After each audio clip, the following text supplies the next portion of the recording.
Samuel Etienne. L'édito politique ce matin avec Maxence Lambrec. Bonjour Maxence. Bonjour. Alors c'est la révolution Macron en termes de diplomatie. Premier grand test pour le président aujourd'hui. Un déjeuner avec Donald Trump, très attendu, en marge du sommet de l'OTAN à Bruxelles. Et en coulisses, Emmanuel Macron met en place une toute nouvelle méthode européenne et pragmatique. Ouais, un changement passé inaperçu maintenant entre Paris, Berlin et Bruxelles. C'est du non-stop collaboration permanente. Chaque prise de position du président Macron est le fruit d'une concertation préalable.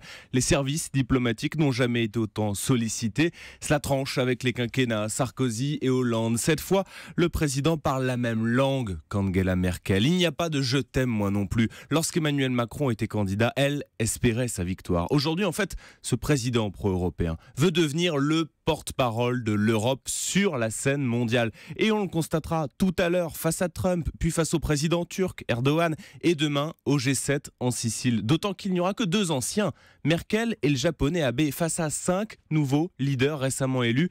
Emmanuel Macron va chercher à profiter de ce renouveau, comme sur la scène nationale, même schéma, pour apparaître comme le moteur d'un nouveau monde. Le moteur d'un nouveau monde, programme très ambitieux Maxence, pour un homme dont l'expérience internationale reste quand même à démontrer. Bien sûr, Emmanuel Macron n'a que 39 ans, mais il a de l'expérience, enfin plutôt des contre-modèles. À ses yeux, François Hollande et Nicolas Sarkozy se sont abîmés dans une série de bras de fer.